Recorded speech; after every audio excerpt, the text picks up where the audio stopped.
Hey guys, live. All right, we're up and we're running. Hopefully you caught on you saw the posts. So what I'm going to go over today is a really basic kettlebell exercise. It's a foundational exercise if you want to do some kettlebell training, and it's the kettlebell swing. So we're also going to discuss basically two articles that talk about the benefits of the kettlebell swing. What I want to do is go over posture and some of the muscles that are involved and the influences that those muscles have on your posture throughout the movement of the kettlebell swing. And it's really important that you have good hamstring mobility and a clean toe touch. And that basically just gives you the information, your own personal information, that you're set to do a kettlebell swing safely. There's some other criteria too that we'll go over as well. So hopefully you can see me okay, and you can see the whiteboard here.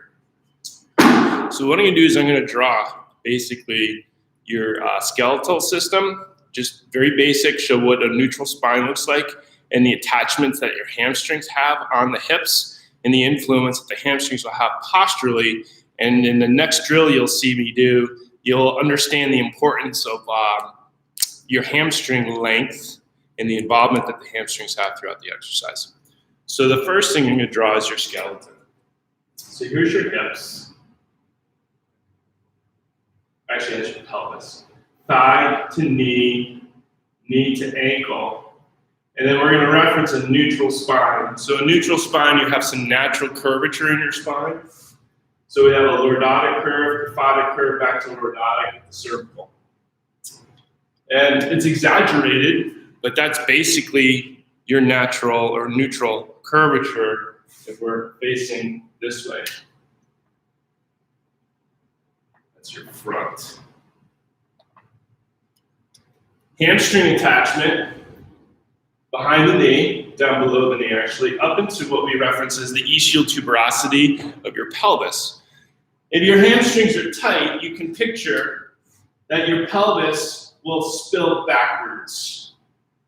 And when that occurs, you start to get a flat back. And during a squat or a deadlift or even the dynamic movement such as a kettlebell swing, if you have a flat back, there's the potential to have some shear forces going through the spine.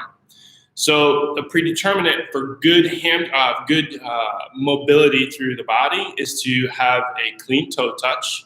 That means your hamstrings are in good condition. You have relatively good mobility through your lower back as well. So that's that. Now, I'm going to turn the camera around, and I'm going to show you some of the drills that we like to do here. And other kettlebell practitioners, I'm sure the guys at KDR and so forth do this as well. And so we're going to use a pole and a foam roller. I don't know how well you can see it right there. It's black. I'll probably put a white foam roller there, a half foam roller. And I call this the coffee table drill. So we'll use the white foam roller, or half foam roller, and suspend it up on two other foam rollers there, approximately about 18 inches in length.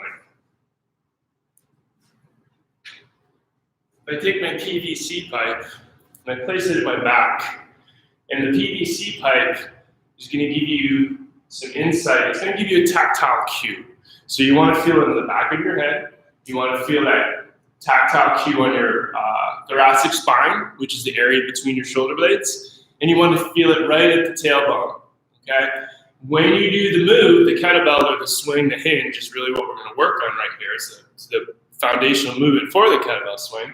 You want to maintain those 3 points of contact throughout the entire movement. So what I have people do, and what you should do, use your coffee table. Use anything that you can set up that allows you to get your feet underneath, say, the surface or some sort of barrier, if you will, that will limit your shin bones from moving forward.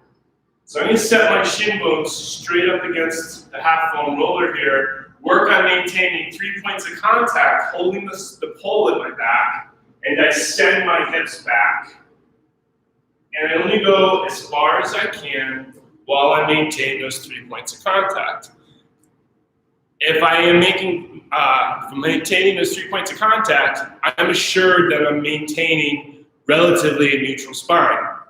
We can sometimes overarch, and you might get what we call rib flare. So you need to balance that out a little bit. Draw those ribs in. Make sure you're not holding your breath as well. And again, practicing that hinge movement. So again, you can do this at home, even if you don't have a kettlebell. Set yourself up, send those hips back, and stand tall. So the first thing we want to look at, or you want to do at home, can you come down? Can you touch your toes? And come back up, holding your balance well. The second is practicing that hinge pattern with the pole. A lot of times what I like to tell my clients to do is play with this. So set a pole up in your hallway, and every time you walk by that pole, pick the pole up and just bang out 2 reps. Don't try and do blocked rehearsal, because what we know that is that variable rehearsal, or inconsistent rehearsal actually, has a long-term benefit for skill acquisition versus blocked rehearsal. So there's some studies done on that. Speaking of studies, I mentioned I was going to go over some evidence-based material, and I'll do that before I get going on too much further on the kettlebell swing. But there's one other criteria that I think is important for everybody to pay attention to before they just start swinging or moving the kettlebell around, and that's the ability to hold a plank in an extended arm position. And I say an extended arm position because when you swing and you bring that kettlebell up, you are in a plank position. You're standing tall, your abdominals are engaged for a transient moment, glutes are squeezed, and you're keeping your shoulders engaged. That involves a lat somewhat, but those arms are extended. The guys at FMS and do a lot of other kettlebell or functional movement type training reference reflexive stabilization. Reflexive stabilization is when you're activating, say, the upper extremities, and your core immediately ties in reflexively. You're not thinking about it. It happens in a reflexive response to the perturbation of, say, distraction at a joint, or in this case, distraction at the shoulder complex. So I'm referencing the ability here to hold a solid plank, squeezing the quads. So you should think about pulling the quads up to the knee, tighten the gluteals, and see if you can retract and keep those shoulder blades engaged. I would advise a minimum of 30 seconds if you can hold that. And if you can't, you want to work towards that. So, evidence-based studies. Where did I put my paperwork? So, why I personally like to do the kettlebell swing, and I think it's beneficial for us right now since we're limited with being able to get some adequate exercise. If you have access to a kettlebell, then some of the studies that have come out recently, and there hasn't been a lot of studies done on kettlebell training because it's all anecdotal, and it's relatively new. We don't know enough about it. But one of the ones that interested me the most was the acute hormonal response to kettlebell swings, and they found post-workout with a kettlebell swing, where there's some density, meaning that the level of intensity and recovery and work efforts are condensed, that you create or elicit a response that's very metabolic in nature. You're out of breath, you're having to recover, kind of like HIIT training is really all it is. They found that your testosterone levels were increased, HGH levels later on, and that'll have an improvement provided you get a good night's sleep, and cortisol levels. Cortisol is a good hormone when we're doing things correctly. It's a bad hormone when we're overtrained or not getting good sleep. But the take home from that study was it had a good response to our hormone levels. Another really good study that was done by the NSCA was the transference of working a kettlebell swing and the benefits that had for people that were doing Olympic lifts and more athletic training, as well as health and wellness type training. But this study found that there was a transfer of performance, and not to get into the nitty gritty of the details. If you want to reference that study, you can message me here, or you can get me at emil@mymovecoach.com, and I'll certainly send you the link to the studies. You don't need to subscribe to the NSCA. They're available online. And then the final study, which was pretty interesting, was done by the Journal of Orthopedics and Sports Medicine on lower back pain. And they started to debunk a little bit about what we think of when we want the glutes to fire prior to the hamstrings, which is this researcher, Vladimir Janda, back in the 70s, I just touched my face. Janda talked about lower cross syndrome, and what they were finding in the study was that the hamstrings do tend to activate before our glutes, when we used to think we want the glutes to fire before the hamstrings. And what they noted from further research was that people with lower back pain have increased latency or late timing of the gluteals firing in relation to the hamstrings. So this study found that people with lower back pain were it helped people with lower back pain because the EMG studies, where they studied the motor unit recruitment in the gluteus medius, were more apparent during the kettlebell swing than some of your standard rehabilitative protocols. Now, the kettlebell swing obviously is a much more demanding exercise. So from the standpoint of rehabilitation, kettlebell swing is obviously going to be better for an athlete looking to return to get back out on the field, or a very active individual that has, say, increased work demands, blue-collar athlete, or someone that's looking to get back to a higher level of activity. So that's where the kettlebell swing can be helpful. All right, so I'm going to go back to some other drills with the kettlebell. So that was the studies I wanted to present upon, and I'll talk about two different types of kettlebells that you may see in gyms. The first type of kettlebell you'll typically see, and the one we typically use here, it's a sports style bell. It's your standard kind of bell, and they come in various sizes. So depending upon the volume or the mass of the kettlebell, it'll be smaller or bigger.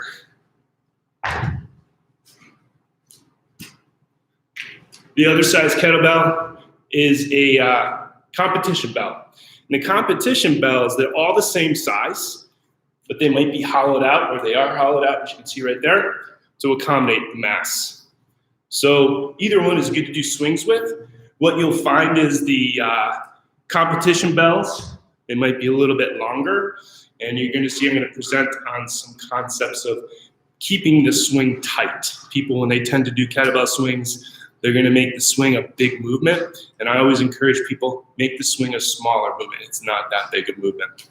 So go over some basic drills if you have a kettlebell at home and you want to try them. So here's the profile view. We're going to move the coffee table.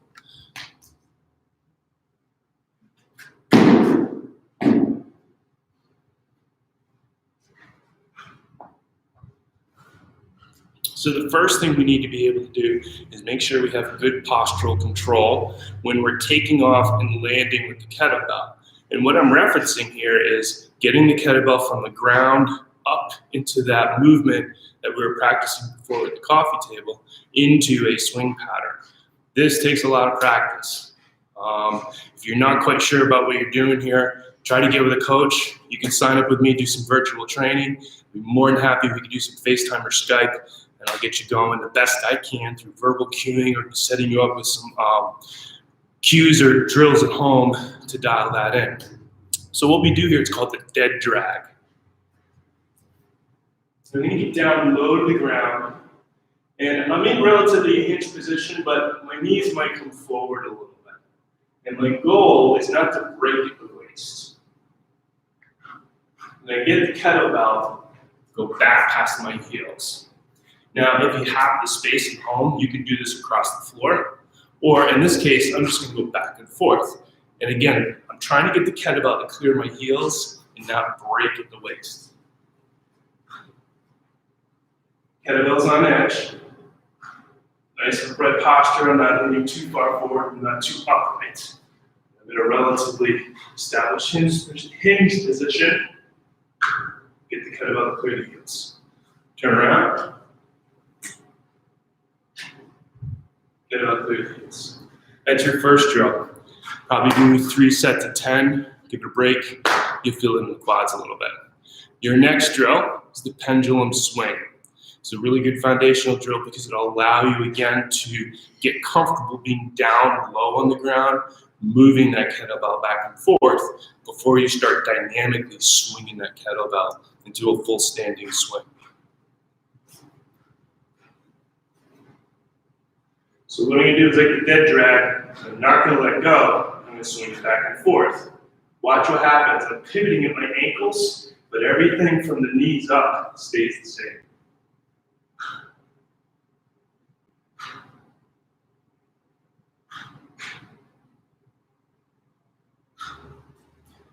That's a great little quad burner if you want to get the quads.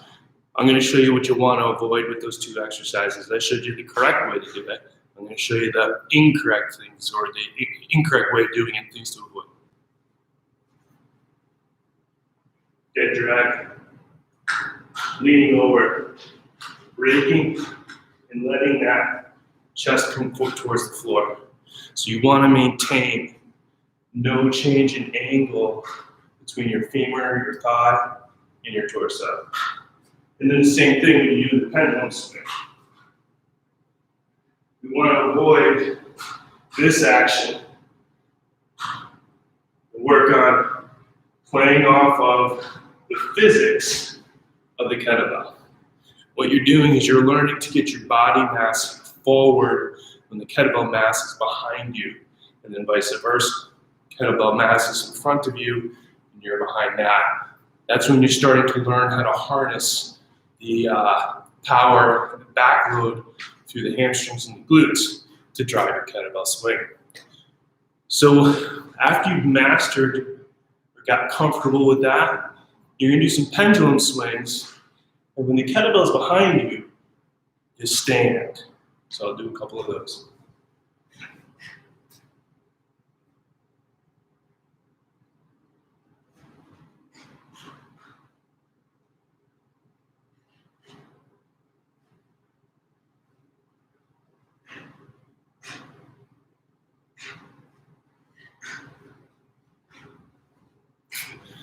So what you observed was I didn't lift the kettlebell, I stood. After that kettlebell comes behind me, feel my hamstrings go and stretch. I stand thinking of projecting that kettlebell forward across the floor. That's a great way to learn how to get the swing going and learn how to start, take off, if you will, and land the kettlebell and get some swings going. So now we'll put it together, and you can see how the swing comes together.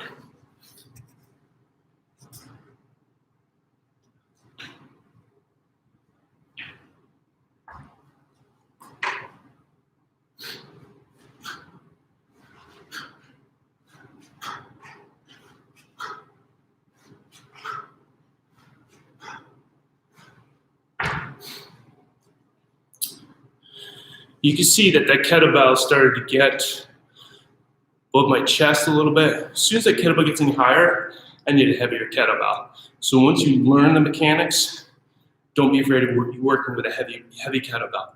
Working swings with a lightweight kettlebell is not going to get you anywhere.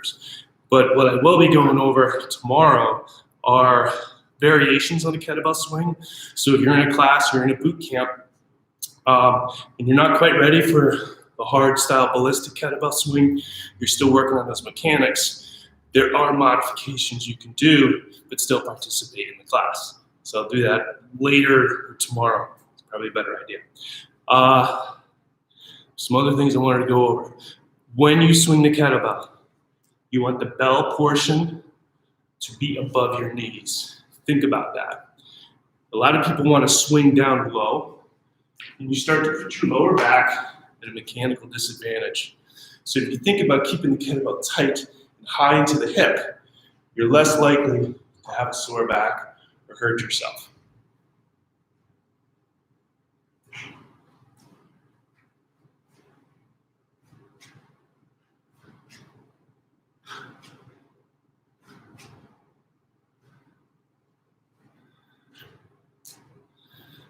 So think kettlebell above the knees. What you probably also noticed was I got into a standing position with my hips underneath my shoulders prior to the kettlebell getting to its highest point. That means that I'm driving that kettlebell through my hip force production versus trying to lift the kettlebell. There's other drills you can do with that. I would look at Strong First or RKC. They've got a bunch of other little drills that you could try there as well. One other drill that you could try that works to help keep the kettlebell above the knees is using a foam roller.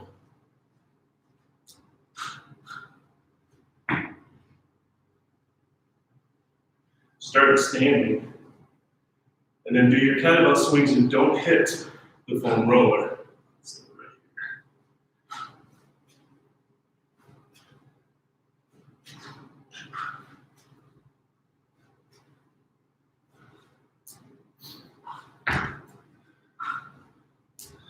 So there you have it, some basics on how to do the kettlebell swing. So we reviewed posture. So think about your hamstrings. Make sure you get your hamstrings in good position. And if you're not quite ready to touch your toes, take some time to work on your toe touch. Don't rush into it. Second, that plank. Work that plank. Make sure you can maintain good shoulder position, tighten the quads, keep your glutes tight. You can tell I'm a little out of breath from talking about the kettlebell swing and obviously doing the kettlebells. So you do get a good workout. A good protocol you could try is doing sets of 10 of those developmental drills. So rewind this, I'm gonna save it, go back, review the dead swing, the dead drag, and then do some planks. Hold the plank for 30 seconds. Do say a set of 5, where you do 10 dead drags, hold the plank for 30 seconds, rest 20, repeat 4 or 5 more times. Do the same thing with the pendulum swing. And when you feel comfortable, you can start incorporating the swing all together. Do sets of 10 or 12, practice your plank, and you'll eventually build from there. So hit me up if you have any questions. If I didn't hit something right and you're not quite sure, certainly check in with me, send me a message. Again, Emil@mindmovecoach.com. Thanks for checking in. Great day.